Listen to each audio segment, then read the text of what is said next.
This is episode 240 of the Gold Squadron podcast. I'm your host, Dion Morales, and today I'm joined by Marcel, the Beefcake Barber Manzano. I did it all myself. No help. You can't see the sides or the back, but I did it all myself. Will, I got robbed of the Miss Universe title, Hagewood. It came down to two of us, and it went to the other one. And Ryan, be very, very quiet. Ollie's trying to sleep. Staniszewski. Yeah, phone is here. If he decides to wake up and Sarah says she needs help, off I go. It's gonna be like that for a while, folks. Ryan's just gonna be on the lookout. Babies be crazy, man. You never know. You never know. Oh, I can see it now. The future, the day that that Ollie figures out how to climb stuff. That's the day. That's the day Ryan's gonna be like. We're not there yet, Ryan, though. So no panic. Don't worry. Future Ryan problem. Correct. All right, everybody.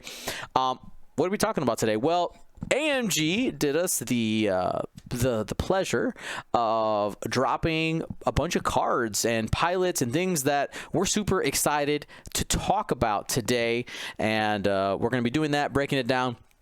We had some requests for people to do it during the week. I'll be honest, I am neck deep in shipping right now, and I just don't have time. Plus the concert going on. I was like, nope, I can't do it. Can't do it right now.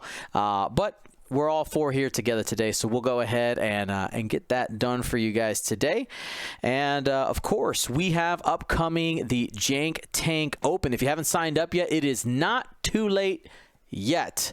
Signups do close on December 31st, I think is when we're closing them. But as of after this cast, I'm going to be officially on Discord posting the link to the second Google form you need to fill out, which is where you're going to submit which of the two lists that were randomly drawn for you you're going to use, and with the changes you made.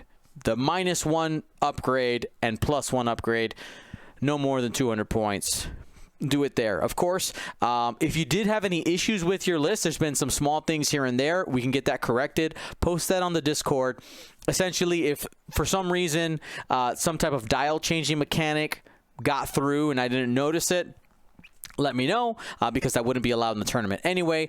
Or if you have an upgrade that is 4 points or more that is useless, we can also make a change. I guarantee you your list will not be better, but it'll be different. That is all there, my friends. Let's actually, before we even jump into the cards, we did have some in-person tournaments happen. They were unofficial, but hey, we want to talk about them anyway, because we had some in-person play. Will, what was the event that went? One of the events that went on this weekend? That's PAX Unplugged. All looks right. like there was 66 people in attendance, and they got to do then a top 16. All right, so here we go. This was put on. This was at PAX Unplugged again. It was a not official event, but it was put on by the Liberty Squadron folks. I will tell you that they did ask me to go out to stream it. Unfortunately, because of family time, I try to really lock down December for family stuff. If it had been in January, I probably would have been there, but alas, it wasn't. So we had 66 players, like you said. I want to go ahead. I want to break down the top 8. We're going to jump around here. This is currently done by the Swiss ranking, not by who actually got into that top 8. So let's go ahead. Let's start breaking them down. Our champion, we'll start there. We had Merrick Marshinowitz. We'll go ahead and enhance here. What do we have there, Marcel? All right, so Merrick flew a that's sad. Merrick sounds a lot like Merrck, which is from the Vampire Chronicles, and for those of you who don't know, Anne Rice, who wrote the Vampire Chronicles, Interview with a Vampire and stuff, passed away 2 days ago, so rest in peace. Anyway, that just reminded me.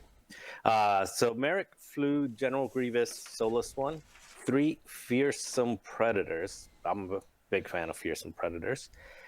They are the tri-fighters that I think the ones that you can shoot and then give strain off when you miss, or actually after you shoot, hit or miss.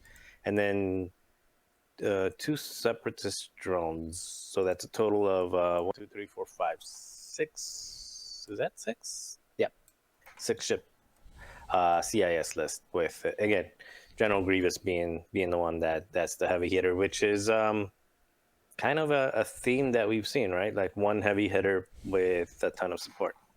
So well done. And how'd he do in the tournament? Did it show 4th? Looks like they did 5 rounds of Swiss, it seems like. So he went 4 and 1. Okay, cool. Looks like I'm coming. To clarify, this was a graduated cut event. So there was only the X and 1s made it. Mm-hmm. So I will say one other thing. I don't know how far down we're gonna go, but no matter how far down we're gonna go, we're not gonna go far enough to see any Defender Vaders, because all these people saying Defender Vader are like breaking the game. No, they're just breaking people's hearts when they go home.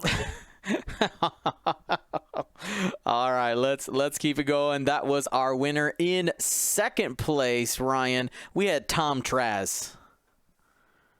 Yep, and Dion, I think if you click on the cut name at the top, it should reorder it for you. Oh, fancy.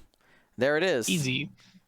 So, Tom Traz running 1, 2, 3, 4, 5 I3, the Black Squadron Scout Strikers, and 1 TIE fighter named Scourge Skatu with Predator. Not anything I would expect commonly anywhere, to be honest.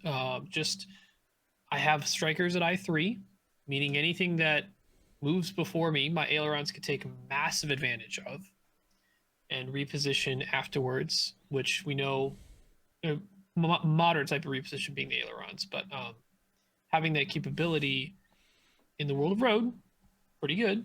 A lot of things still will move after I3 because there's still a lot of I4, I5, and I6s out there, but it's just a large volume of fire. Scourge, just probably one of the few TIE fighters that can add an additional dice, but is at a high enough initiative to where it can't be initiative killed very easily, so it will have a play. And going with Scourge, saying, all right, I'm going to try and get something with a bullseye. I have Predator to help me at least have modification if I feel like I need a barrel roll for it. Whereas some people might opt for Mauler Mythal, who will get that big range 1 4 dice, but not ever have that 3 dice in any other threatening banner. So it's just 6 ships, somewhat higher than average initiative, being 6 ships with 3 dice with all ships. So just a lot of heat being brought with a lot of numbers, which seems to be another consistent thing. If we looked at the winner, a solid play against lists right now that are highly featuring that one big centerpiece, whether it be a Dash, a Vader, Kylo, etc. That is the end game piece, and then a lot more smaller things around instead of multiple end game pieces right now.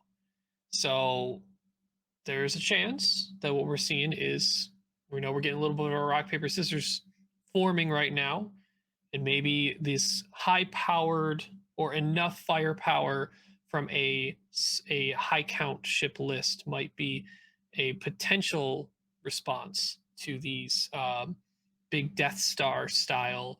I call Death Star just because it's normally it's a term that's used in actually many other games.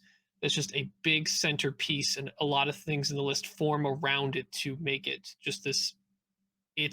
This is the threat, and you will have to deal with it, and it's really hard to kill.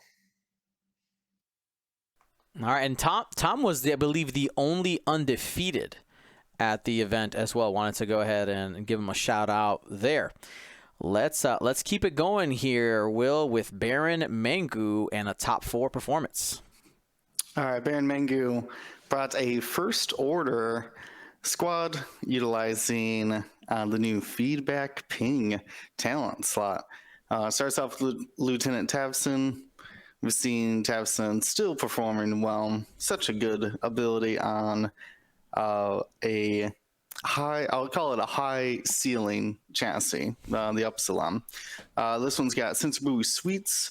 Not only is that going to activate the feedback pings, but also frees up one of the action Tavson likes to take a lot, which is target lock. Because the buoys, they'll give the user a target lock before they engage, but with feedback ping, they are going to give 3 other First Order cadets target locks at any range for their advanced proton torpedoes, big range 1 attacks. And then to get some use out of feedback ping outside of the buoys, they've brought proxy mines as well. So you can even, we've talked about utilizing, just throwing out a proxy mine early on in the game as kind of like an extra buoy to be able to utilize that feedback ping. Plus, these bombers, if you don't remember, have that boost in the system phase, so you can boost and then drop the proxy mine on somebody. I am constantly surprised that these First Order cadets loaded out this heavy have been successful, but I'm not sure. Is Tavson one of the linchpins in this? Is he a Death Star in this build, or is he really just pure support? He's the best support, man. He's so good. Because right, pretty good support. Yeah. He's been a consistent piece for the First Order. Go ahead, Marcel. Yeah, I was just gonna say it's. I mean, it's not only a 4-dice gun; it's a 4-dice gun that's probably double modded, and then on top of that, just the potential to coordinate during engagement is, I think, it's probably the best. I don't know another tool that is better than choosing your action in engagement. So I think that just kind of takes it out of the ballpark. It's your Death Star, but it's your Death Star with like a do not shoot me. Like nobody wants to shoot at it. Everybody probably is going after the bombers, and then if you kill the bombers, okay, you still have this big old 4-die gun, double modded, coming after you. Yeah, and on top of that, this list is basically creating a large amount of no-go zones. Like you don't want to be in front of Tavson, check. But then you also don't want to be at range 1 of any of these bombers, because it's very likely, if placed correctly, those buoys are going to get locks the way they need them. And even if you try to approach them and don't get hit by the advanced proton torpedoes, they'll probably throw a bomb in your face next turn. It's really hard to approach this list, I think. Yeah, it makes sense to me. I just realized that those First Order cadets are the I3s as well. So this should fly pretty good with Tavson. I wonder if he ever dropped. I know Alex Mogensen was talking about dropping seismics. Would you ever drop a proxy mine on your own Tavson? No. No. I don't think that's necessary. I'm trying to think the situation where it would actually, because the problem with the proxy mine is you run over it. So that's not like that's not like a seismic that'll trigger at the end of activation where you're gonna get more information. I see what you mean.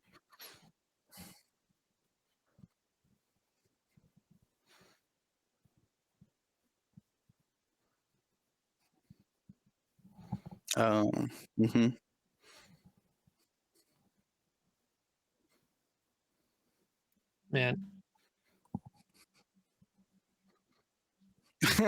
I don't think you can completely say no to it, and I was muted for about half of that, but whatever. This reminds me of the rabbit hole I went down when I faced Will at the first Crossroads when he had that scum list, because you technically could do many things. You could drop a proxy mine on Tavson to then be able to coordinate a barrel roll to a First Order cadet to then in that system phase to then do the boost and drop a better bomb.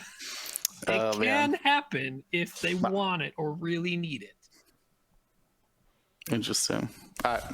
But let's keep moving on. I thought though, like I said, the bombers continue to interest me that they do so well. All right. Next, other top 4 performers, we had Brett Freeman bringing what I would say is it's kind of a classic list, but it's only a 2-ship list, right? Am I looking at that right? You got Han Solo and Luke Skywalker. You can't get more thematic than that. You got Luke Skywalker, R2 astromechs. You got some regen out there. You got hull upgrade, S-foils. You got ion torpedoes. Trying to get some control there is probably especially against higher ship counts when you want to make sure that you can guarantee where you know something is going. And then Han Solo doing the real work out there. Lone Wolf, also ion missiles here. Ezra Bridger and Kanan Jarrus. So 2, not 1, but 2 Force users. Kanan really allowing for that flexibility out there. You got R2-D2 crew. I feel like he's spoiled for. He's got all the toys in this list. He's got a shield upgrade and a hull upgrade and the Millennium Falcon title. This Han can do anything. What do you want? I got you. How many points is that Han Solo? 120 something at least. It's here. I can find out real quick here. We're gonna do a little magic here. We're gonna open up the Yasby. All right, and we can import the XWS, and it will tell us. Here we go. 126 points. 126 points. What are the upgrades not used on this list? Anakin's Force. Force. Luke's Force slot isn't used. That's it. Ezra, I know Ezra's an additional shot, but what's the condition for that? You need to be stressed. Yeah.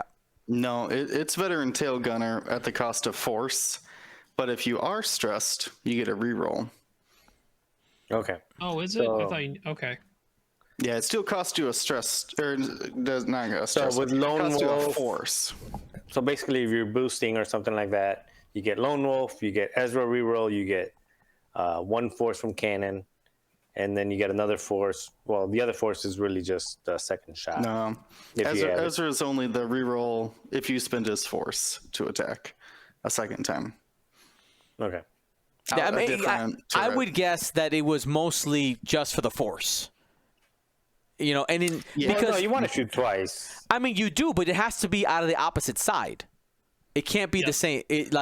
Most of the time, the way Han flies, if he's got ships on both sides, something probably went wrong, right? Yeah, he's usually on the edge. But it feels like it's missing a piston. But it's really good. No, I mean, you're counting it out. You got Lone Wolf for offensive rerolls. You got Millennium Falcon for defensive rerolls. You got R2-D2, which gives you a shield back every round. It's basically like adding an evade result every round. Plus, you're a 17 health ship. No, 15. 13 plus 2. 15. Infinity health ship. Yeah, I mean.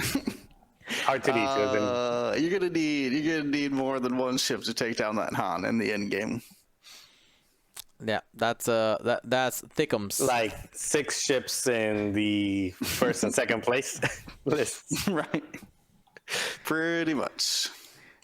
All right. Well, let's keep it going here, Ryan. Jeremy Chambly in the top 8. Yep, and he actually was the only other undefeated in Swiss. He ran. We're going to see a few iterations of this here, or a few copies of this, but ran Rebels List with the ever popular or increasing in popularity Dash Rendar, with the I would say one of the standard loadouts: Trick Shot, Perceptive Co-Pilot, Generoso, Outrider. Just getting that focus evade token stack, having Outrider, and having the chance to use Trick Shot for a 5 dice attack. Now, the support platforms are the other things that kind of shift around these days. This list decides to go for Hera in the B-Wing, just opting for just jamming beam. And then Kyle Katarn in the Hawk with Moldy Crow and Cassian Andor crew, giving a little bit of dial peaking information, probably take advantage of it while they can until it all goes away. And then they can use their 5 points elsewhere. But I assume, Cassian probably did some work in making sure Dash barreled when he needed to, or chose not to when he didn't. Yep, Cassian Andor, for those of you who don't remember, there's a text there. During the system phase, you may choose one enemy ship at range 1 to 2 and guess aloud the bearing and speed. Then look at that ship's dial. If the chosen ship's bearing and speed match your guess, you may set your dial to another maneuver. But that second part is just bonus. You don't really care. You just get to see that information. Like you said, Ryan, you get that. If you have repositioning, you can still use it to your advantage. All right, Marcel, we got Christopher Daniel here with the First Order, kind of I would say a classic. Well, at this point, a classic. It's like a month ago, but yeah. So it's Kylo Ren with extreme maneuvers, sensor scrambler, and ion torpedoes. Tabson with nothing, just Tabson. And then Breach with advanced proton torpedoes, ion missiles, counter nets, and seismic charges. And it's very similar. I don't think it's the same, but it's very similar to what one. It's exactly the same. Oh, it's exactly the same? Okay. So it's exactly the same. It's also the thing I whooped your butt with on Wednesday. I had to take a second to talk trash.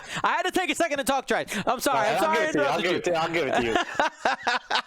For everybody who's curious, I was flying U-Wings and Rexler, bro. What is it called? The TIE Fighter Rex. So yeah, he whooped my butt with TIE Fighter Rex and U-Wings. Bring it on Wednesday. There's just a win and a loss. That's all that matters. That's all. The stats say W. No. That's all I know. Yeah. No. I think I saw Dion's eyes like just light up with. You can do this and this with extreme maneuvers. He was really giddy with the extreme maneuvers thing. But yeah, so it's a really solid list. It's one that's been around for a month or whenever it's been. I think it's very similar to what Nick Tobin was flying even back in Store Championship time when we did ours. So yeah, it's a solid list. And the seismic charges are definitely awesome with Tabson because it guarantees that only one damage at a huge radius. It gives you a huge radius to get that one damage in just for that one action during engagement. All right, and Paul Heaver's list, Will. All right, so Paul Heaver has brought another Dash Rendar combination using the same loadout here. Trick Shot, Perceptive Co-Pilot, Jenner, so Outrider, one action, Focus Evade, or the elusive Double Evade. Really just shutting out if you're facing off against a ship with only 2 attack dice. Just, I'll have 2 evades.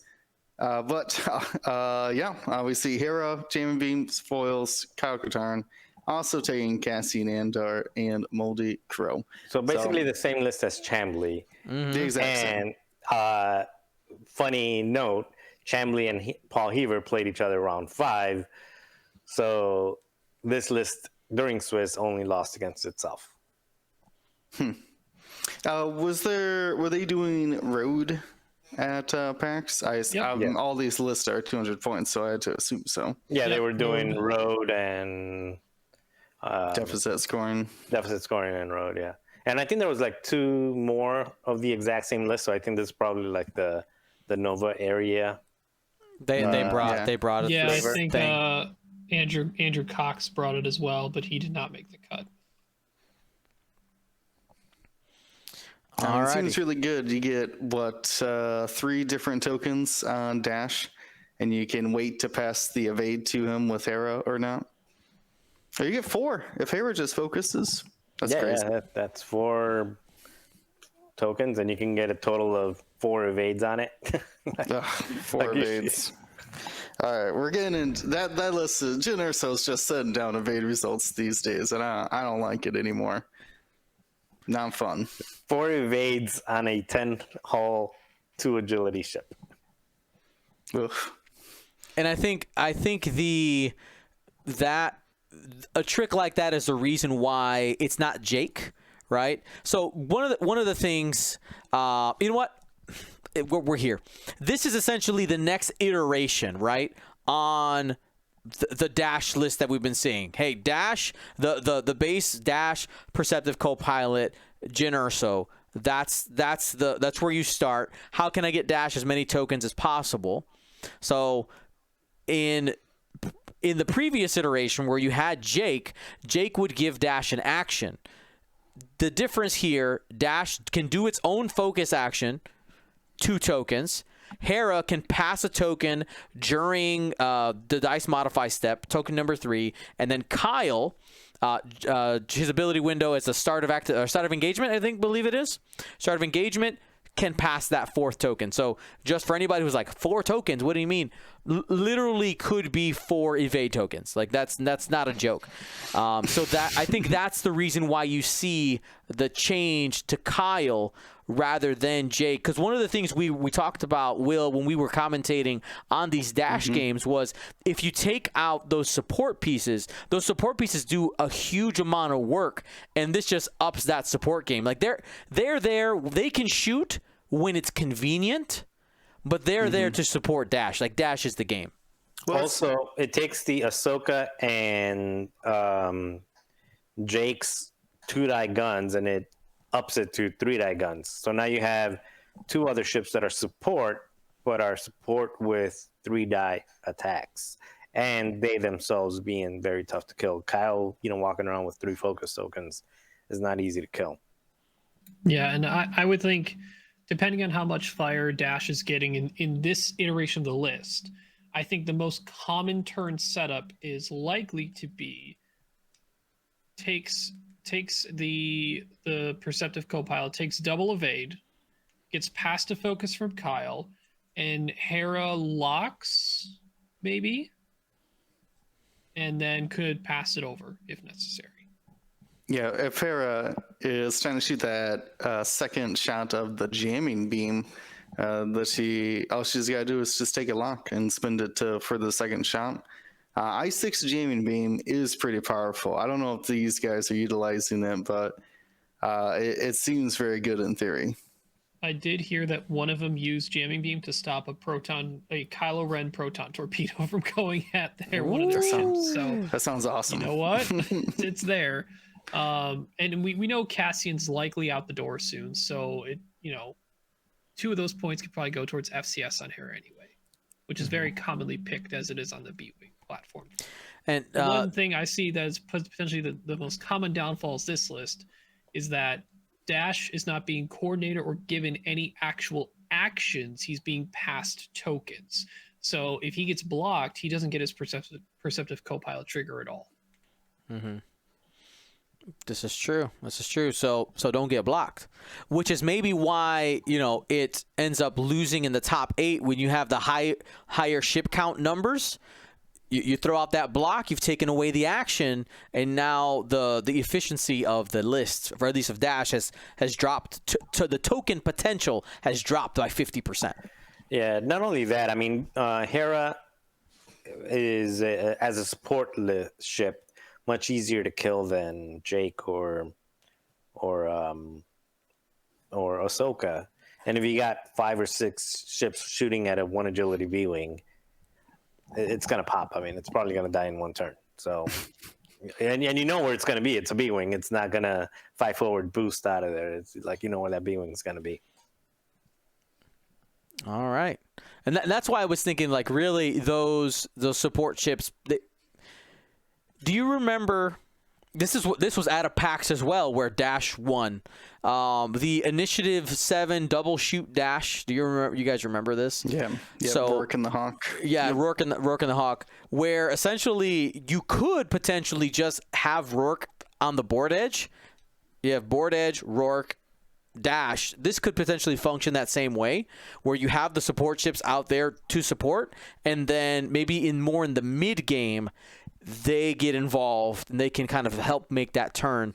But this is definitely kind of feels, I'm going to use the word mobile fortress-esque, where it's kind of like you need to figure out how to, not in the sense of they're staying in the same spot, but more of like this unit moves together, and as long as they're on that board edge, it's super scary. Your approach is going to have to be on point if you're going to want to do something against this. All right, we don't want to jip our last top 8 competitor. Go ahead and take it. Next person, I don't remember who it is. Ryan. Was it me? Okay. All right, so we have Keith W. Running a resistance list, starting with Finn in the pod with heroic, Rose no upgrades, a Red Squadron expert X-wing with BB, S-foils, and jamming beam, Joff Sea Striker with automated targeting priority, S-foils, jamming beam, and Kaz with R5 and targeting computer. We see R5 a lot on Kaz, very common picked droid because you just repair the first card with the first charge of R5. The targeting computer, not commonly taken, but cheap enough. Get a lock, be able to get some additional type of modifications. You're already slamming around, so slam around where they're not going to get you and maybe get a lock later on. And then people who don't remember, Joff Sea Striker is the I3 T70 X-Wing. After you lose a shield, gain an evade token. So very disincentivized to have a whole round dedicated in the beginning of the game to trying to get focus fired shots on Joff. Joff isn't really well modified by himself on the attack, though, so he's, still a strong platform T70, 3-die attack, can still do some pretty good damage, especially at range 1, but he's not like a Bastion or a Nemi that's going to up that offense more through its special ability, but it's going to be really hard to kill. So just 5-ship resistance, another menagerie of options and tools there to mix and match around, generally equating to at least 2 T70s and about 2 pods, and then the last ship opted for Kaz instead of a third T70. I find it interesting the call here to not put C-3PO on Rose. Like, Rose is literally being taken as an offensive piece. Like, this is she came to fight. She came to joust. Just an efficient, cheap piece. Like, I'm here. I'm going to provide very consistent offense and defense as long as I have friends around me or in front of me. All right. Well, that's the top 8 of the PAX Unplugged. Thank you, by the way. Shout out to Liberty Squadron for taking the initiative to get that done. And yeah, you guys are awesome. Now, here, I wanted to take a half beat, and kind of touch on something that came up in our GSP chat. Let's do a little meta comparison. Meta comparison. We just came off of the Galactic Championship. We kind of understand the meta that we were coming off of with online play. Similar. If just the next step, the next evolution. What do you think, Marcel? I want to start with you. Is this based off the comments I made? I'm guessing. I don't know what you're talking. We're just having a conversation. Oh, okay. Yeah, I don't know what we're talking about. Yeah, no, it was a bit of a self old man rant that I went on. And I'll say it because I know Dion's too nice to say it. But a lot of people have been putting online play down in that, like, oh, it's not real X-Wing, or it's not representative of what the game is because it doesn't have the same, it's not the same angles, it's not the same number of rounds, people don't buy the same number of ships, et cetera, et cetera, et cetera. So they're just trying to say, like, oh, it's not comparable. It's like, it's not, you're not going to get the same thing. And apples and oranges type of exactly. thing. But when you look at the lists, now it's true that some people are better in person than online, and vice versa. Like, there is that physical component of the game that allows you to be able to see on the screen versus see in real life, like be able to map it out. I mean, it's a different, mechanically, it's a different skill set. But as far as the list and what does well and the way that you fly and the strategies, the list looked pretty similar. Again, it's like Ryan said, it's evolutions of what we've seen. It's like, oh, we've seen this do well. How can I improve on this? So it's evolutions of what we've seen do well trying to improve it, but also evolution in it's a road. We were not playing in road during the Galactic Championship, so obviously they've made adjustments with like Cassian Andor or the Strikers, for example, because of that variance being added with the road. But yeah, I think for me it was satisfying. It was satisfying inside to be like, oh, you guys have been, not you guys, because we don't know who actually has been saying that, but there is a pocket of people that have been saying that. But like the people that have been saying that, like the same lists that are winning online tournaments are the ones that are either winning or performing well or making to the end of in person. So same goes for the people that were saying about the 6-stand techs. Like, oh, nobody's gonna trust me, they will. Oh, they would. They for will. sure. Yeah, if it was allowed to bring 8 white T 2400s, somebody would go out there and buy 8 white T 2400s. And this is coming from a guy that owns, I think, 11, 12, 13 jump masters. I lost count. It's more than 10. So I can't even fly it in Epic. Yeah. A lot of them were gifted, but yes, I have more than 10 jump masters. So yes, people will go out there and buy it. So yes, don't use that as just because it's expensive to put on the table, people won't bring it. Like, no, they'll still bring it. All right. Just wanted. I had to poke the bear just a little bit there, but I want to now jump into new stuff. But before we do that, I want to remind you all that if you want to be part of our largest group of supporters, you can head to patreon.com/Gold Squadron. Actually, literally in my living room, the paper copies of the Scum Squad came in, and I think what I'll do is while one of you guys are breaking down some cards, I'll probably run to go get them so that I can show them off, because that art came out super sweet. But here we go. We're going to start by looking at the Gauntlet model. Guys, this thing is massive. It's so big.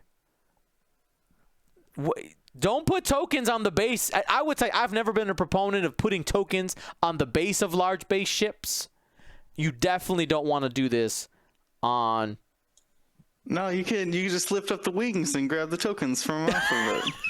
It's like a token dispenser. Yeah, so for those of you who don't know, the wings do move. All right, there is the evidence right there. Now, is this, quick question, because I'm not gonna go and complain about the fact that this random X-wing things show up during random painting streams that are feel kind of off the cuff, but is this purple and beige, this is the stock paint job? Yes. Okay. I feel like I've seen a picture somewhere with it in the box and it looked like that paint job. Okay, so there you go. There's the stock paint job. They were they were doing like a repaint stream with this this gray and red. Does this thing have a special stand? I think it probably has to, right? He was painting it with an Epic stand, so maybe they'll just do that from now on. It's just an Epic peg. I mean, that's how a lot of people. You know what I mean by Epic, a huge ship. Stand. Yeah, exactly. I mean, that's how I fly. Like my large base ships is on one of the Epic pegs. I just take it off of it's. They're sad. My my runner up there. It doesn't have pegs anymore because that's for my large base ships.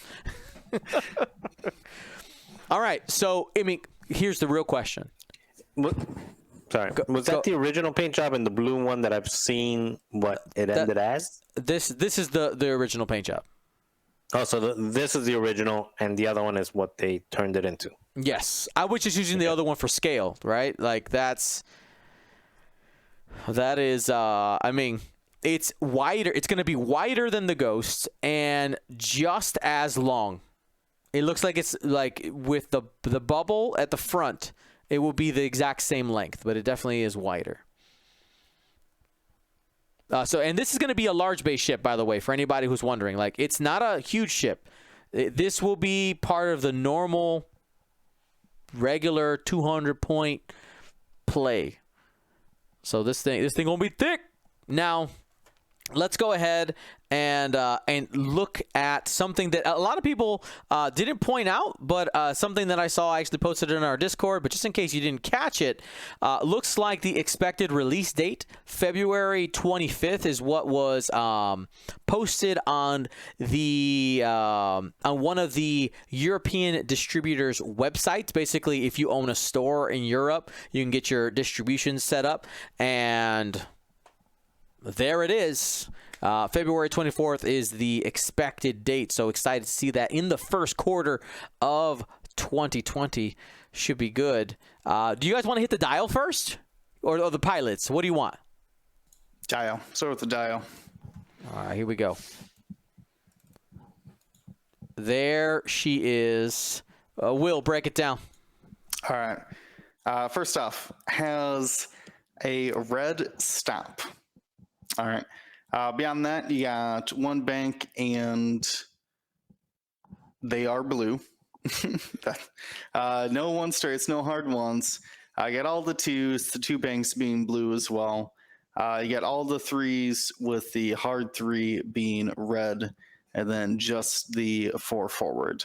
So no turnarounds, very few slow maneuvers, and only one white hard turn. So this thing's going to fly somewhere in between like a lambda and an upsilon. Do you think this is going to have the U-wing mechanic where it can turn around? No, But they did give it the back arc, right? Like it has a back arc. Yeah. It can shoot out of the back. Yeah, similar to the Lambda. One of those cards, because with the rear arc that it's been given, 3 out the front, 2 out the back, like an arc. And then, in addition to that, in my opinion, great stats.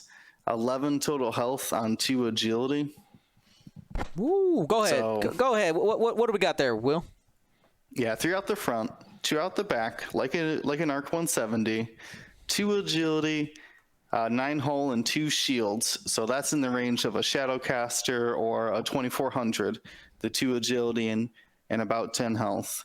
We got a white focus, white target lock, and then red reinforce and red coordinate. The reinforce, I mean, the 1 bank and 2 banks for blues we just saw. And 2 straight, yes. And 2 straight, yeah. So some options for that reinforce. But I think the more interesting thing is the coordinate. I don't know when would you take away, this thing's got to be 70 points to put on the board, 60 something points to put on the board, right? I think it's probably gonna be close to Upsilon price. Yeah. It's gonna be really weird for the fact that this ship, I think, is the first big base that doesn't have a 1 straight at all. Just can't do it. Too fast. It's too pointy. The Shadowcaster? The Shadowcaster is not blue though. Yeah. Correct, That's the yes. difference. Interesting. Yeah, another note on this card is that this Death Watch Warrior, a generic, I'm going to put in quotations, it is pipped. So you cannot run, from what I've seen, you can't have more than one of these on the table in any squad.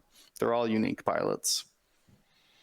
Yeah, so that means, I mean, at most in a squad, you could probably have 2 of these. I'm just thinking if it's Upsilon prices, I mean, like you could have 1 Death Watch Warrior and 1 Bo-Katan. Not that you should. Oh, sure. The 2 different pilots, but like total physical models, maybe.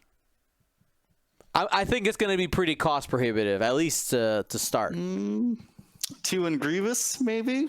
I could see it. if they let you. Do it. What could happen? All right. So I mean, I like it. So Ryan? Why do you think? What's the reason for the pip? Why can't I fly 4 of these on the table? Because they want to price them cheap enough and not have to worry about how many you get to put on the board.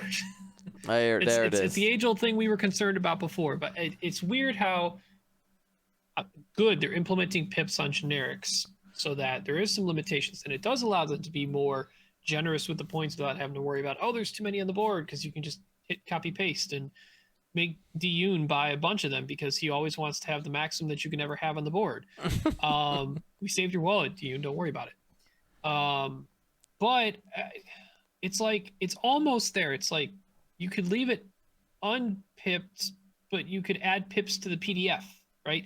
What if in the future maybe it was okay to have 2 of them? I don't know. Then you come out with a different pilot that's initiative 2. Then that could work, right? Like they can have card packs in the future that add more of them, which could work. So it's step in the right direction, yes. Is it all the way fixed to allow us the maximum flexibility? Technically, no, but it's still cool.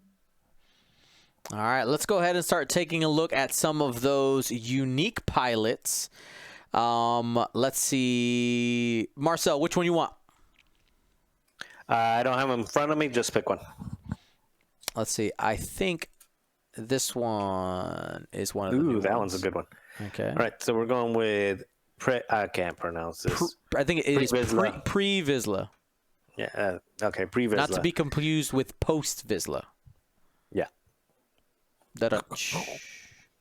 So while you perform an attack, initiative 3, while you perform an attack, if the defender defender apostrophe S, if the defender's initiative is equal to or greater than yours, you may spend 2 charges to roll 1 additional die. Amazing ability on a ship that has a 3-die front arc and 2-die back arc. Basically saying anything that is not initiative 1 or 2, every other turn you can boost up your attack. So I'm stuttering. I'm literally stuttering because I don't know why is this why are they doing this? It's so good. And then to make it even worse is they're not saying your primary attack. So if this thing has any sort of ordnance, whether it's a cannon slot, a torpedo slot, I mean, you could very well be throwing a 5-die proton torpedo from range 3, a 6-die advanced proton torpedo from range 1. I mean, I don't even know. Like, That sounds expensive. I hope so. For a 5-die torpedo or a 6-die advanced proton torpedo, I mean, you can throw a heavy laser cannon and throw a 5-die in the bullseye shot, and then again, since it doesn't specify anything else, your back gun becomes a 3-die gun as well every other turn. So this is just a really good. So to maybe quell the idea, the tinfoil hat as to what might be able to be upgrade-wise put on this thing, according to a quick look into this ship in Wikipedia, this thing only has lasers, no torpedoes. Potentially, you could say cannons. You might get that, and it just has the forward and back shots. So likely not to have munitions. Okay, it's still 4 die out of the front, 3 out of the back is still good. What about a 3-dice snapshot from it as well, if it has the talent? There you go. Yeah. All right. There. Now, for as That good is as really good. So good. when I made the comparison to Upsilons, do you think this ability should be more or less expensive than Tavson? Less. I would say I would say less as still well less. because it's only for this ship. Tavson is a facilitator. Yeah, I mean, it does have a back arc, a better dial, but so I mean, it's more self-sufficient than Tavson, but Tavson is just the linchpin of, just put it next to a Kylo or other stuff, and it'll just make other things better. Where this, like Dion said, and I think the speed of it is also a little bit of a detriment, because big ships just have a more difficult time navigating through obstacles and other ships, getting bumped. So forcing it to constantly move fast is bad for it. Well, it's got a red stamp. Slam on the brakes, use the force. This is true. They got crew. You can put force on there. I was trying to think of a way to get the. I think that's the difference to me between this and Tavson.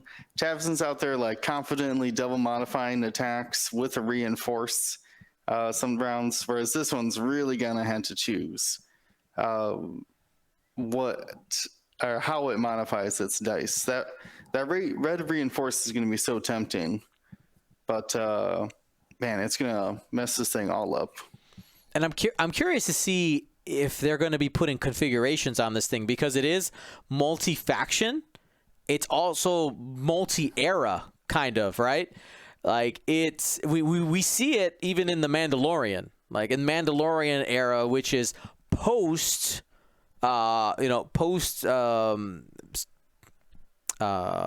Civil War is what's popping in my head. What's the word? The actual word? It's after the original Galactic Civil War. Galactic Civil War. Return of the Jedi. Yeah. So I'm curious. I mean, maybe we get a configuration that allows it to boost, which I think could give it a higher time on target, because I think you're going to have to use in order to make it worth its points. Obviously, you're going to have the front arc, but you're going to have to use the booty, because you're going to have to get it turned around at some point, right? So I could see something like that possibly happening on a configuration, because they limited the action bar. I could see them maybe doing 2 or 3 different configurations depending on the era to maybe spice that up just a smidge. All right, let's go ahead and take a look at another one here. We got Bo-Katan. Will, what we got? All right, Bo-Katan. This is an initiative 4. For the Republic. I was going to say, did they show that in their Twitter, or is this just us re-updating? Just re-updating. Just let's touch base while we're here. Okay, so this is yeah, because I was about to read the Separatist one. This is, you're showing on screen what they spoiled before, which is the Republic Bo-Katan, the Night Owl Commander. This one, like I said, Initiative 4. This one's ability reads: after you fully execute a maneuver, you may gain 1 deplete token to choose an object in your front arc at range 0 to 2. If you do, another friendly ship may perform a lock action to lock that object. So you move, no bumps, take a deplete, choose an object in your front arc, and then you give someone else a lock. So this would be like her going in for a block, or that ship's going to move past her or something. I feel like this is more beneficial for a, what do I want to say? More beneficial against higher initiative ships.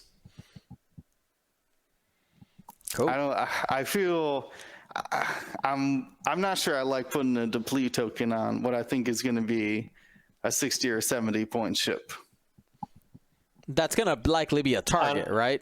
Unless there are mechanics that allow you to remove. Isn't there? Does Hound only work with strain, or strain and deplete? It's both. It's both. So you can just put a. But now you got 2 support ships. I'm just saying, Yeah. like, there's mechanics that may allow you to get rid of it. So we don't know what else comes with it. So there might be a mechanic or something else that allows you to nullify that a little bit, or make it a little bit more bearable. I like it. And then I wanted to now just kind of do that little side by side here and pull up the Separatist one. This one was one of the new ones that was revealed. Take it, Ryan. Vizsla's Lieutenant is Bo-Katan's title as the Separatist, as the I-4.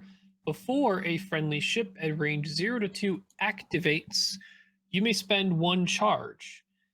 For context, this Bo-Katan has one charge reoccurring every turn. If you do, that ship may gain one strain token to remove one non-stress red or orange token. So it's anti-lock tech, it's anti-ion tech, it's hey, my hyena bomber reloaded. I can shoot it this turn now. That's Well, it has to take the action. So it needs advanced sensors. Like if you advance sensors, yeah, because this Bo-Katan is before the friendly ship activates. So unless they get coordinated, well, actually, not another even ship advanced at a sensors. lower- Yeah. it's very niche. I think it's mostly going to be anti-ion and anti-lock tech, which for people who may have missed the ruling that was made a few months, maybe more than 4 months ago, that dealt with what happens if you were to remove an ion from a ship that had already been ioned from the previous turn, so it's going to have to do the ionized one straight. Well, if Bo-Katan were to remove said ion, I think, Will, correct me if I'm wrong, it's you still need to secretly put down a dial at the beginning of your turn, even if you're ion now, right? You set a secret dial, but it is not assigned to you in the system or in the planning phase. So yeah, it's like an emergency to make these weird cutthroat and Bo-Katan things not just break the game. But yeah, you essentially still set a dial if you're ionized, but it never means anything unless you're, like I said, have Bo-Katan around or you're a cutthroat person. Yeah. Yeah, it's really good, and also it works on itself. So that's since it's before activation, basically Bo-Katan is never really target locked by multiple ships. It's like, oh, you target lock me, okay, now the target lock's gone. I'm gonna do a blue maneuver to clear that strain, is it?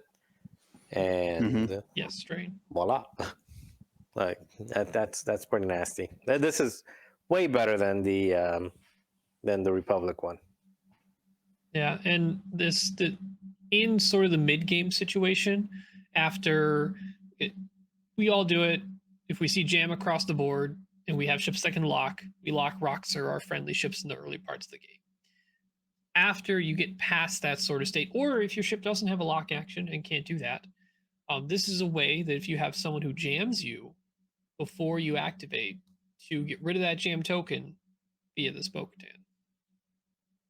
So, but I'm mostly seeing it as anti-lock tech most of the time.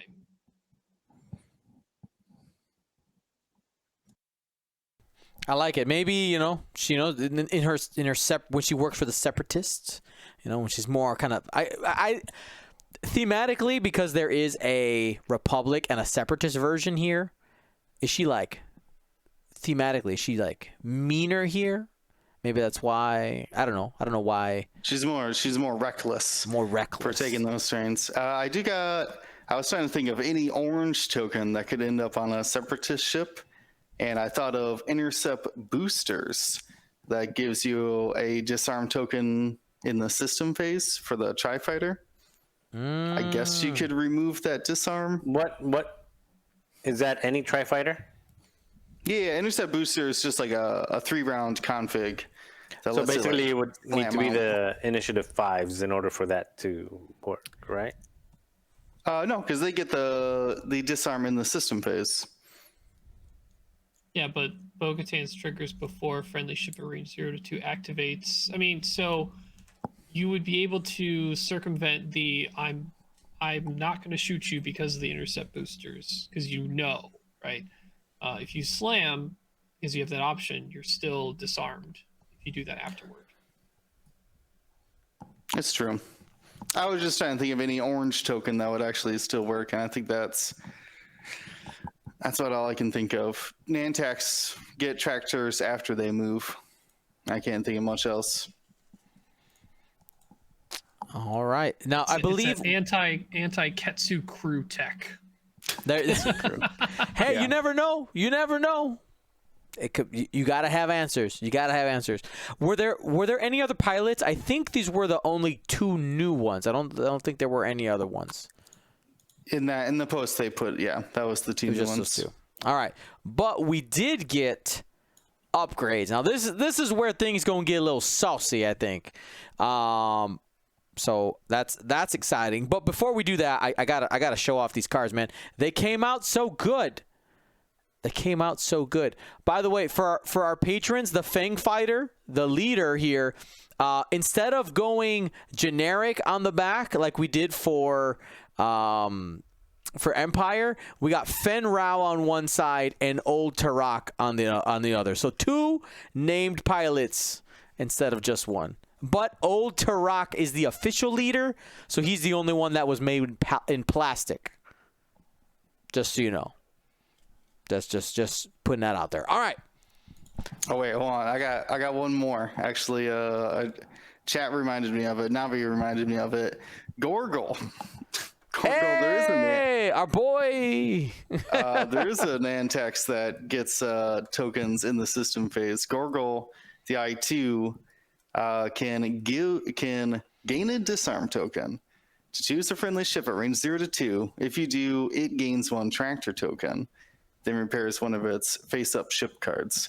So, might be a good friend along with Bo-Katan. You could actually heal Bo-Katan's ship crits on that big old 9 health, while then Bo-Katan could let Gorgle do it while still shooting.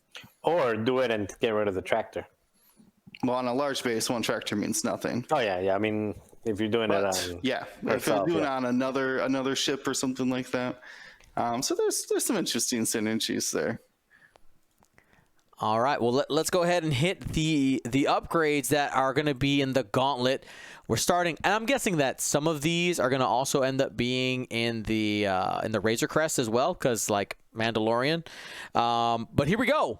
The Beskar reinforced plating. It is a modification. Mandalorians only, and that's the only thing that's there. That does mean that Mandalorians in any faction, Sabine, right, can use this card. Not sure if that's going to be the best place for it, but could be interesting. 2 charges while you defend. If the attacker is in your front arc, before you would be dealt a face-up damage card, you may, option 1, spend 1 charge to be dealt that card face down instead, or spend 2 charges to discard it instead. Just be like, nah, never mind. I don't want to. So here's my question to you my friends. Is this more or less expensive than so I'm going to ask 2 questions back to back. More or less expensive than a hull upgrade? That's the first question. And then second, more or less expensive than a shield upgrade? So I'll say it depends on the agility. I think this is not going to be a sliding scale. I think they're going to give it. So I think it'll probably be comparable to a 2 agility hull upgrade, somewhere like in the 5-point range, 4 or 5 points.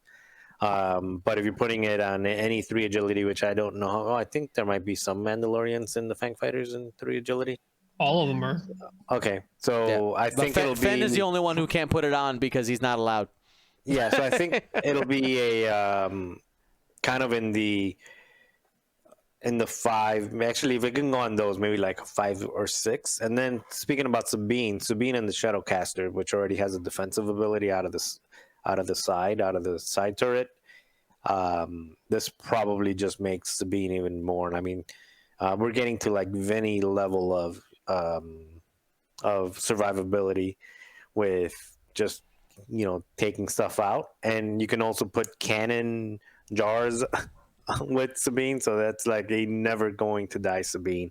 And Sabine's still putting out 3 dice out of the front with stuff. So yeah, I mean, don't count Sabine out for something like this. Now, Will, I saw you shaking your head. What's up? Well, see, this reminds me of impervium plating. Impervium plating's worth just a little bit more or a little bit less than a hull upgrade because it only activates when you're critted. If someone just does 6 hits to you, your Beskar plating ain't gonna do anything to save you. So I would rate it ever so slightly underneath the hull upgrade, but with the potential to be as good as a shield. Now, Ryan, interesting. Yeah. Now, Ryan, quick question. Do you think you're going to be able to see the card before you choose this? Because it does say before you are dealt a face up. I would say no then. Unless there's some timing thing, it's you're gonna be dealt a crit. You don't know what it is. So you can either say it's gonna be face down or discard it.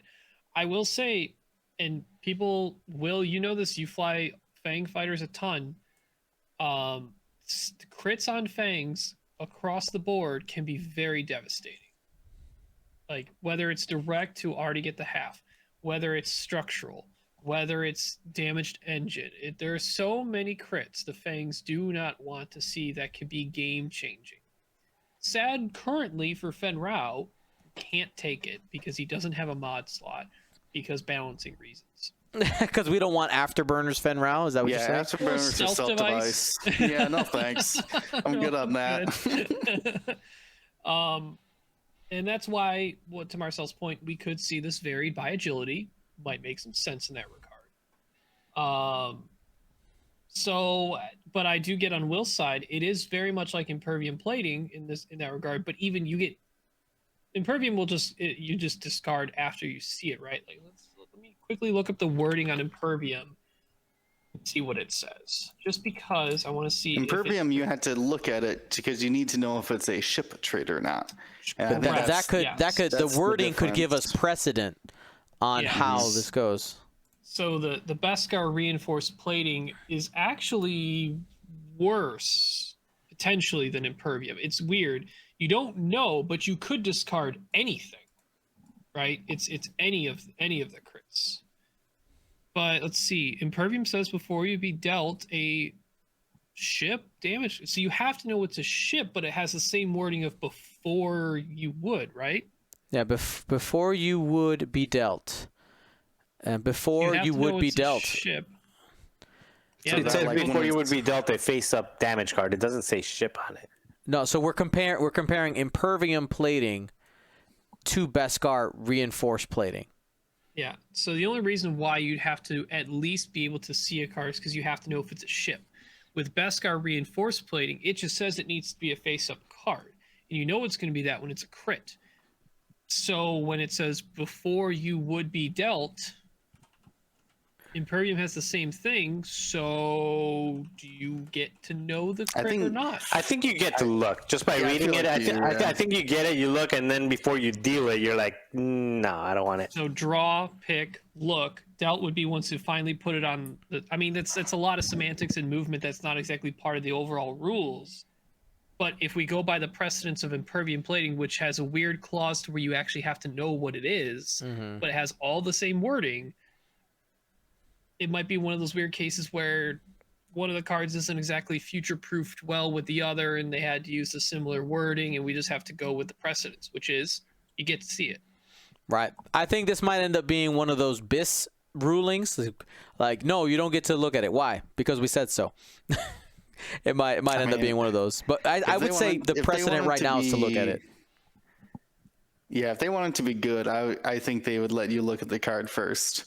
Because if you're like, oh, panicked, whatever, I'm fine.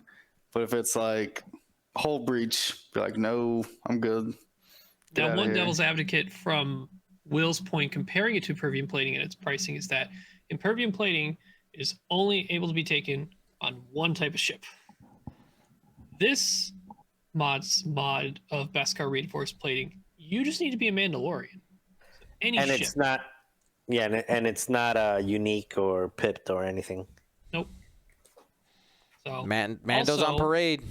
For those who've been like, oh, I'm gonna put in one of my favorite characters from the movies, Boba Fett. Right now, he doesn't have the Mandalorian keyword. He's a hunter. He's not a Mandalorian. It's his armor, by but he's not a man. by George Lucas's and some amount of Star Wars canon, Boba Fett is not a Mandalorian.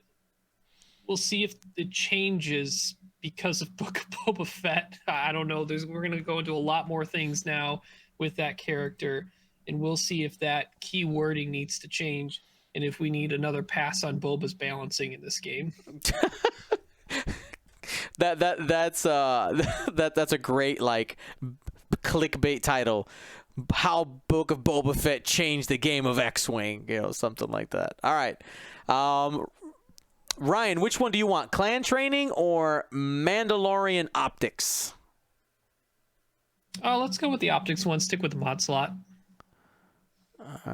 So we have another mod with Mandalorian keywords, so same thing as the plating. This one also has 2 charges, none reoccurring, so once you use them, they're gone unless cutthroat or other things. During the system phase, you may spend 1 charge to acquire a lock on an object in your front arc. While you perform a primary attack, if you have a lock on the defender, ignore obstacles beyond range 0 obstructing the attack.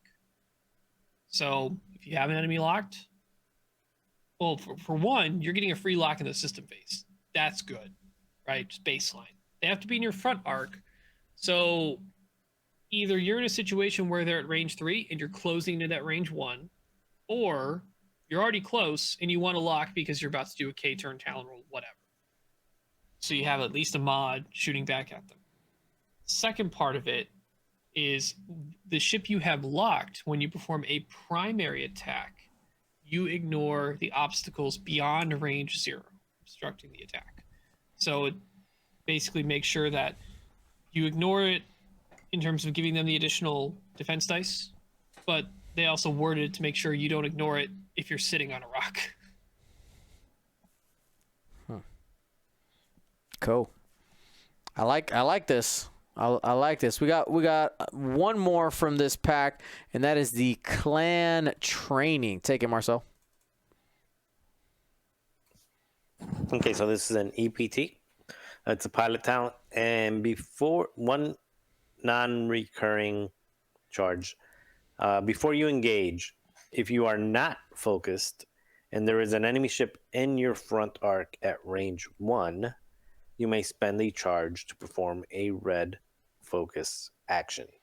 After you perform an attack, if the defender is destroyed, you recover a charge. So it's basically like a pseudo Han Solo gunner with more restrictions, only 1 charge unless you kill something. I think this will be really good on somebody like Fen Rao or so just a really heavy hitter. Just get in there, range 1, target lock. Hold on, focus. wait. I just saw Stanny grab a stapler. I'm ready to staple this onto Fen Rao. Yeah, just target lock, boost. I mean, actually, not target lock boost because that's It is an action. It is an action, and this is Fen red. Rao already has it set up. You just take a lock and you have a fully modded attack. Yeah, and then you can get the charge back afterwards. I mean, that is Probably. Yeah, or even if you don't, even if do you have? I'm trying to remember the fangs. They can barrel roll focus or boost focus, right? Like that's their thing. Yep. Correct. They have those linked reposition actions. link to focus. Yeah, to reposition link to focus. Okay, so I mean they can already do that, so that's kind of something. But I think it'll also. I mean, I know you're putting it like that on the stapler on Fen Rao, but I think it'll be actually really good on any Mandalorian. I mean, I can't see any ship that won't benefit from, especially the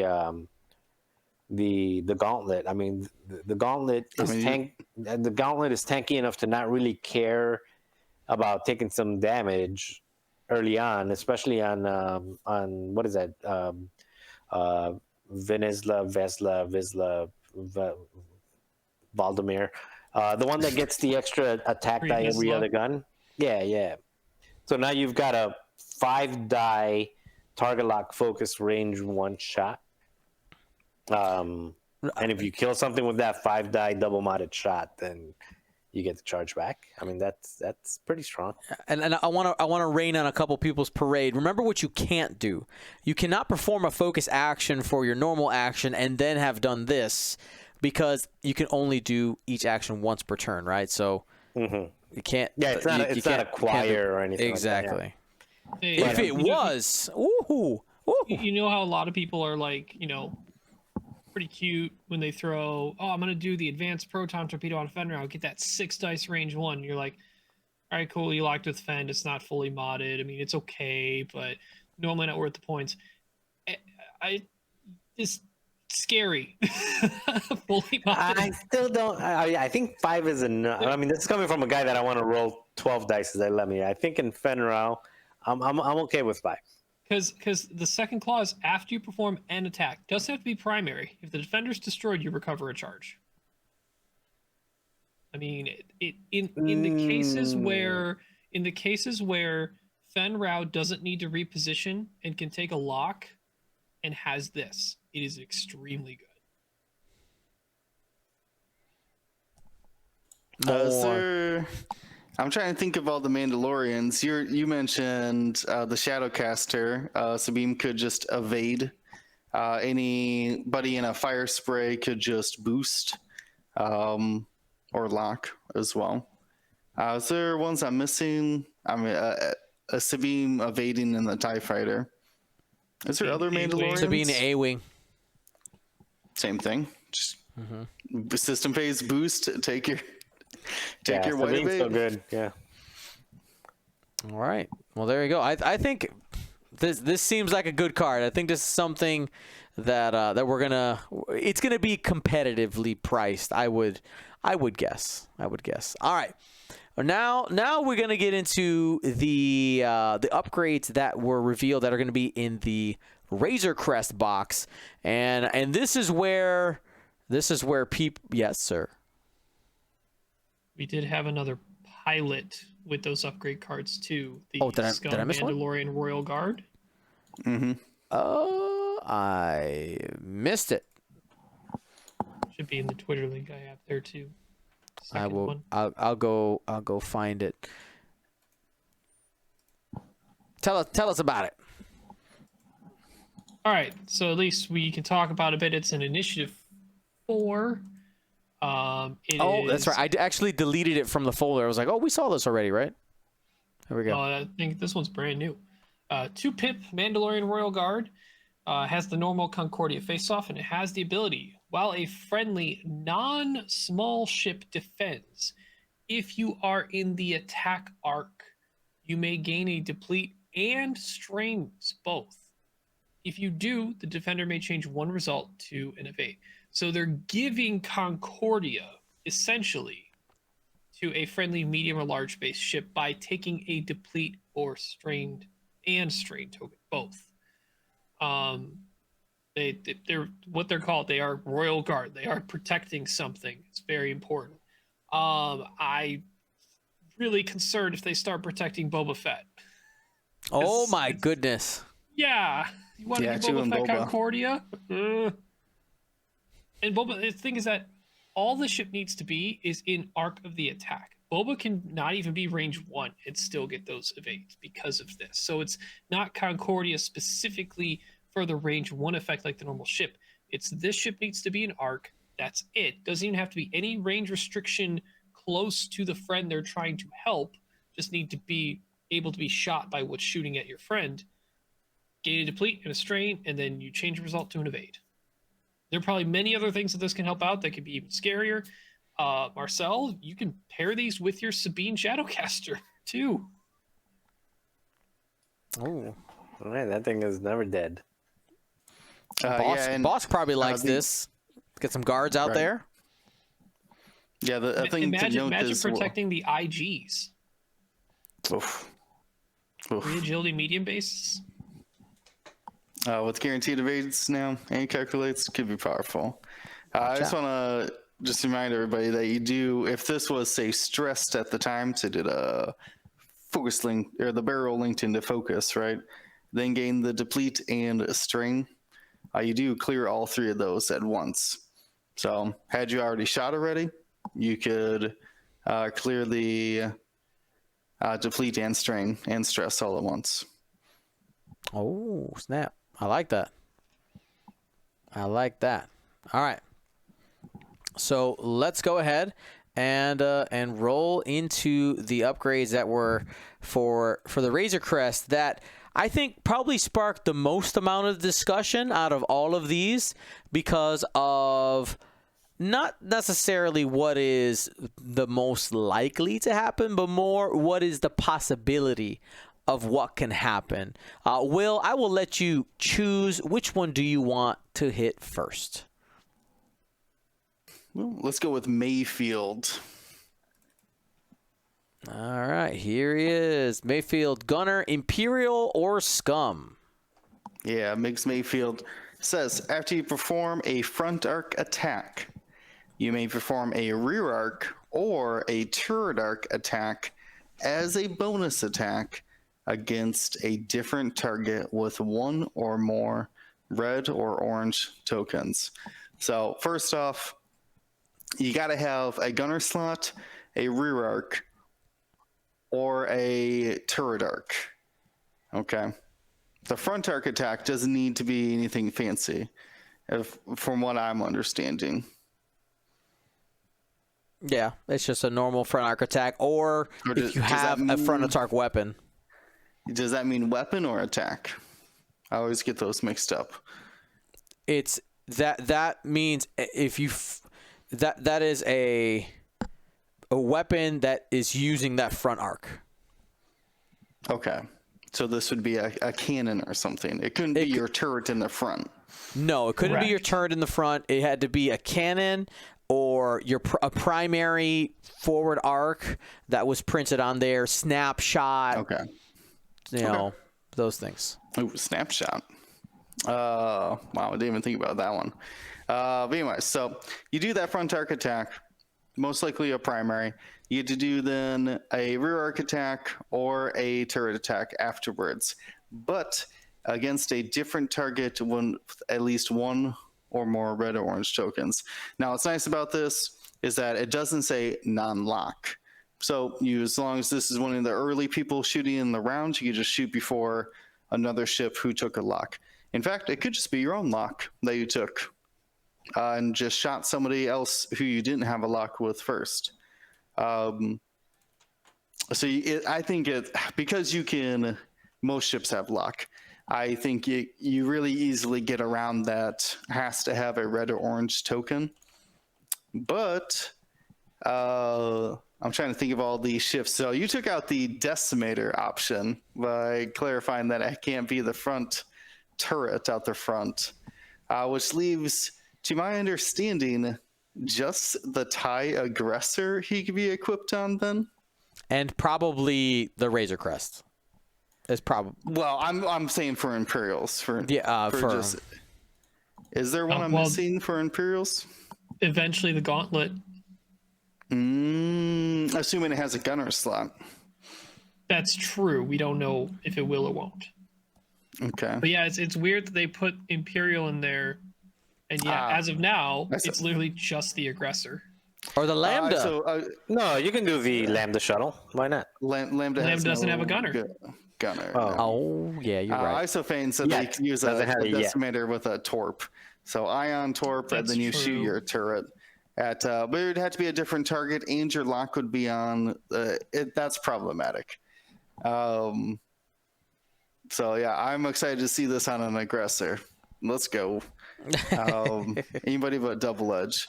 For Scum, though, you do have quite the options. Like you said, obviously the Razor Crest going to have that rear arc, fire spray as well.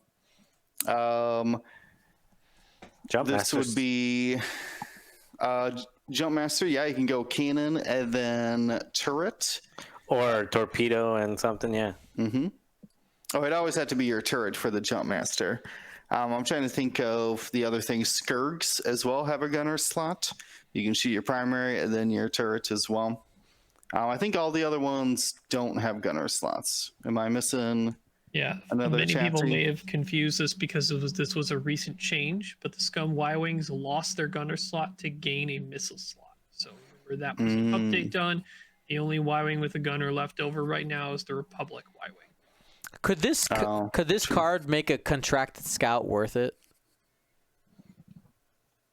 Well, I mean, why would you not go Namlam? No. Oh, So that I can control my turret. Yeah. Because you want the out the front cannon and then primary double tap. Oh, you mean a punishing one? The punishing one-esque. I don't know. I mean, you take punishing one and a cannon, an iron. Yeah, cannon. that's what I'm saying. Because the punishing one is 2-3 dice guns in the front. Like you could tractor then, or you can ion and then this tractor then this. Dengar tractoring something. Yeah, I just don't like putting bonus shots on a ship that already has a bonus shot. But it has to be two different targets, though. So you can't tractor beam and then utilize this ship. So interesting. I think we'll see it mostly on a Skirgs or Fire Spurs. I'll be interested to see. Shadowcaster, I think Shadowcaster likes it. Oh, you know what? That is the other one I was trying to think of. Shadowcaster does have the front and then a turret, doesn't it? But it doesn't have a gunner. No gunner. No gunner. That gunner slot. Asajj would have been the big one with this because Asajj has that stress dealing mechanic. No, she would have loved it. Well, they're handing out orange tokens as well, right? Ketsu, here you go. Here's an orange token for my bonus attack. Yep. Or the jam from Seavor. Okay. Interesting. I did forget about one. We were talking about how it works for the decimator. I would assume that it would work for the Falcon then too. Shoot a missile out your front and then shoot your turret, I guess. Yep. Ion missiles 2 points. Not as much of an investment. Yeah, you can order Tracer. Just take a focus, Tracer, give everyone locks, and then you can shoot yourself again with your turret. Actually, yeah, using Tracer. Actually, no, you wouldn't be able to because you have to shoot a different ship. Yeah. Yep. But I mean, you can. This makes this a puzzle. The more we talk about this one, the less and less I feel like the cost of him will be. Yeah, this is going to be like a 2 or 3 point thing. I don't know about that cheap. It's still a bonus attack. Granted, veteran tail gunner is a bonus attack and it's currently 2 points. So 2 points. Maybe not. Yeah, and I think it'll be around there. It'll be around there for sure. Not great. They want it to represent the gun with the arm, so that's why it's a bonus attack. Let's be honest, right? Yeah. Cool. All right, Ryan, you got 3 left. Which one do you want to hit? Grief, Queel, or Pelly? We lost you, Ryan. I hit the mute button too many times.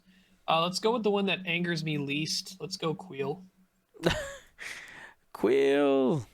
All right, I just get angry when I see red coordinate just added to whatever they want. All righty. Here we go. Hit it. Scum Queel, only. Probably the card that's people are most hyped about right now out of this group. Mm-hmm. Queel is a Scum only crew. It is an action. To use any of this, you have to perform an action from this card, which is roll 1 attack die for each damage card you have. For each hit result, repair 1 face-up ship damage card. Then for each crit result, repair 1 face-down damage card. For each blank, remove 1 orange token. And then for each eyeball, gain a focus token. So there are going to be games where you're going to roll this on your YV66 or on your YT1300, the Scum Falcon. And you're going to get somehow an obscene amount of health regen because you rolled a bunch of crits or something to the like. Or you generate a bunch of focuses. Or you had a bunch of face-up ship damage cards. Structural damage really sucks. Now you can get rid of it. It's going to be. I think it's going to be hard to determine the cost of Queel. I feel like Queel is going to work a lot like Heroic to the community. They're going to get those feels, and it's going to both on the good end for someone who's using it. It's going to be that heroic Queel, he saved me, or your opponent is going to hate it so much because it saved them. So I don't know if it's going to be I feel like it's going to be more than 5 points. I don't know how much more. I don't even know if it will be over 5. I feel like it probably will be. It's a lot of positives for this. I'm really glad it's not in the Rebel faction to put on Rebel Han. That would be my goodness. Ryan, I don't know what you're talking about. My boss is going to roll 8 crits and go back up to full hull. Look, I don't know what you're talking about. Stuff like that will happen, and you will go crazy because of how cool that it's going to happen. But your opponent's going to look across the table and be like, just jaw hit the table. Like, now what? It's all. I just did all that work, and he did this action, and it's over. So this obviously I don't know. I was looking at the chat for a bit, but I don't know if you mentioned Teltravera. So Teltravera with Cutthroat, Hull Upgrade, and this, and also Moralo Eval, whatever, however you say it, because those 2 ships in particular can walk around with a lot of damage tokens, and still have a way to kind of get out of dodge. One of them by just respawning, and you can respawn away from the action, and then the other one just by taking the next right, just take it right off the board and show up somewhere else, and just take a couple rounds before you re-engage, just rolling dice, and you can potentially take, especially with Cutthroat, you can potentially take, what's his name? Oh God! Even if you have like R2 or something under, even worse. But you can potentially take a Teltravera back to 0 damage on it, and then if somebody else dies, back to Cutthroat. I mean, again, going to things that never die, and then of course we were talking about Sabine with, just all the never die mechanics. This is another thing that never die mechanics. So. But I like it on Moralo because Moralo has an easy exit, and one of the things that Farmer pointed out when he was talking about this is most ships that you want to use it on, you're giving up your modifier in order to do it, and then you're probably going to die in a turn or 1 or 2 turns later if you're rolling enough dice. So you need something that either can be coordinated. So you need something coordinating this action so you can still take your regular action or reinforce or whatever it is. Or you need something that can escape and just take a few turns to really just dig into rolling this maybe 3 times before getting back into the fight. Can I say that this looks awesome in Epic play? I know we don't usually talk about it, but it makes me go, huh. You mean when epic ships get 2 actions a turn? Yeah. Yeah, reinforce and let's heal / get focuses. This is the scum epic meta is right here, folks. Yeah. He's here to the stay. The big thing with Queel is there's no downside other than you just have to have an action. You could roll a bunch of blanks. The downside is the variance goes the other way, and you just don't get anything you want. You don't get focus tokens. You get a bunch of blanks, and you might get a hit result, and you don't have any ship damage cards. You get 5 focus results, or you get 5 focus tokens. Like, not what you needed that round. Probably on your 1 agility ship. So, like I said, there's going to be the variance feels, where it's going to feel great. Sometimes it's not going to do much. I'm excited. Now, here's a question. Is there is a rule right now where the 6 dice rule, does it specifically say when attacking and defending? Is that for when attacking and defending? Yeah. Okay, cool. So just that means that the 6 dice max roll rule will not apply to this. Or else you'd have some weird final salvos. All right, Cool. I just wanted to hit that because that's something that's been popping up in discussion. Sometimes like, oh, you can only roll 6 dice once. Well, that's attacking or defending only. All right, there's Queel. Marcel, which one would you like? Take your pick. I have no idea which ones there are, so just pick one for me and I'll read it. Yeah, we'll do this. We'll save the one that I think might be the most problematic for last. We'll go Pelimoto next. Pelimoto. So you've got a scum, medium, or large base ship only, and it is a crew. It says during the system phase, you may perform one action on your damage cards, even while stressed. Okay, during the system phase, you can. That's pretty good. After you repair a face-up ship damage card, you may roll one attack die.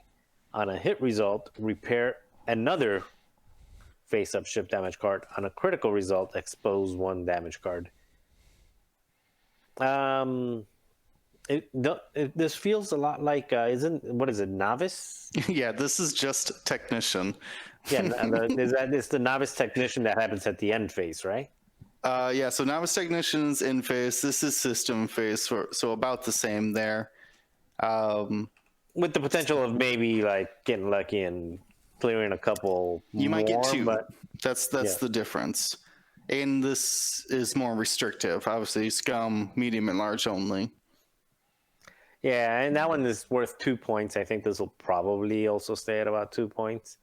It's essentially novice technician. It's meh. I mean, it's not bad. It does still allow you to perform actions on damage cards even while you're stressed, no matter how much stress you have.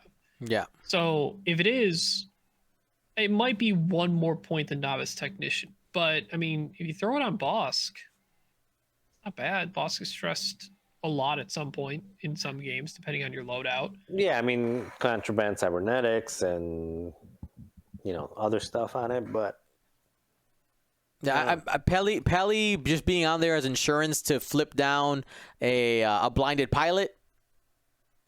It Seems can't do like it's just pilot crit. Oh, ship. pilot. Sorry, ship. Sorry. I think she should probably. I mean, they got to be the same cost, right? Like, there's a limitation. Novice technician can fix wounded and blinded pilots, where Pelly can't.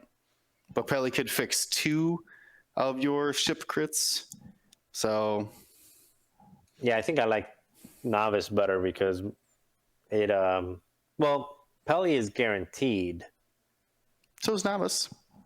Novice heals one. Oh yeah, it heals one, and then based on the result. Right, then a 2/3 chance to flip up another one. Pelly's only a 1/8 chance to flip up a card. So she is a lot better than the novice technician. So maybe she is 3 points. They're going to be really close. Yeah. In point cost. Yeah, maybe 3.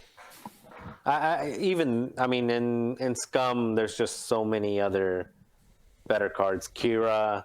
Yeah, 2-point crew and Scum go pretty far. Forlam Zuckus. I mean, there's just so many other options with Scum that I don't know how much use this one will get unless. How much you want to bank on getting 2 ship crits at the same time?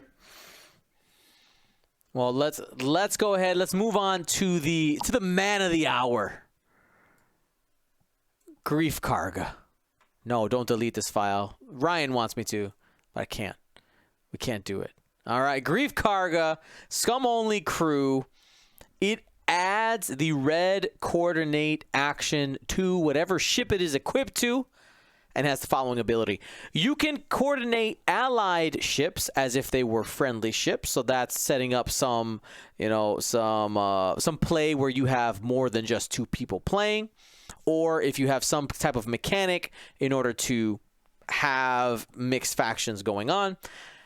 And then the second paragraph, after you coordinate a ship, it may acquire a lock, not an action. This is acquire a lock on an object that you have locked. So you have your coordinator was able to lock in a previous turn. It does a coordinate to some other ship. Boom. it gets a target lock as well, regardless whether or not it has a target lock action on its bar or not. I'm not sure if that applies to anywhere in Scum, but it could in the future. Mining guild ties. Mining quad guild TIE jumpers. fighters. There it is. Well, no, I think it's that's after you coordinate. Oh, yeah, the other ship may acquire lock. Yeah. Okay. Yeah. So Escape crafts. yeah. I think that's. I don't know why you're trying to give an escape. Why you're coordinating? I guess you coordinate an escape craft to coordinate. The ship that's coordinating has to have the lock action as well. So they have to have something else locked. So escape crafts don't have. Oh no, I mean like Yeah, that's what I mean. Like trying to give that free lock to a ship that doesn't have it, like a Seavor or Zuvio. I think everybody else has lock in Scum. So I want to take a second and compare this to Gleb, right? Gleb was the previous card that kind of gave us a very similar issue, right? Just handing out coordinate. Now we saw Gleb played quite a bit, but as the price rose, people stopped looking at it. Grief Karga is different than Gleb. I would say, I mean, it's not bad, but it's Grief worse than Gleb, thus going to be cheaper than Gleb. Agree? Disagree? Definitely worse because you have to set up the lock first, and I don't know of a way for Scum to get long-range target locks off the top of my head. I mean, in this point, you're talking about multiple coordinators, but then yeah, I mean, like I said, coordinating a coordinator at that point is losing efficiency. Plus, while that is cool, if you were able to pull that off, if you gave a ship, say, a focus and a lock before K turns or something. Wait, I think I got one. What about this Grief with trying to think about this. No, because you need double actions. God. I'm trying to see if there's like some kind of like thing you can do with like IGD and IGA where IGA can toss a token back and just like share tokens, share locks and stuff like that. But you still need. I mean, I guess originally you can take your gauntlet because I'm not thinking Bosk, but or if it has double crew, the gauntlet. If not, on your YV, take a target lock action and then get Fed to calculate. But then later on, you can coordinate and just taking the lock action, not using it, and then coordinating the round afterwards. Just sounds like the sequence events that's just not going to happen normally. Like, I don't know who benefits from that. I mean, obviously this is supposed to go on the Razor Crest, so maybe there's something we don't know about free locks on the Razor Crest. Yeah, that's what I was going to say. Unless there's like free lock mechanics, kind of like what the Bo-Katan on the Galactic Republic was doing. I guess if you have the Zam and Grief on the same ship, you could get a free lock through Zam and then coordinate the round afterwards, I guess. Yeah. Chat's also mentioning one of the upgrade cards we talked about earlier, the Mandalorian Optics. You get that system phase lock in the front arc. Now that I do like that combination. Probably on the gauntlet. So you get the system phase lock, then you move, and then you coordinate, and other people get a lock. Yep. And I think this is also a potential candidate to go on, like, if depending on the cost. Gleb appeared on a bunch of Hawks to make it like, hey, look, I got a Hawk out there coordinating and doing its job. Because you want your cheap, if you're adding a coordinator out there, like a dedicated coordinator, you find the cheapest platform you can do it on where it's beneficial. And right now, that's going to be a Hawk in Scum. So we might just see that in that capacity too. It's not very, exciting, but it's good, just having a cheap coordinator out there. All right. For me, the only reason why I was unhappy seeing, I love the character. I'm really glad to see Grief Karga in X-Wing. The words can say anything they want, my concern is the addition of the red coordinate in the Scum faction again, and I'm only concerned if it's on the cheaper end. Gleb is what now, 6? So as long as Grief isn't less than 5, I'm probably okay. Like, I think we're generally coming to the conclusion he's just a touch less useful in the ability than Gleb. Because at least Gleb has the option to pass the stress to someone who's already doing a blue maneuver.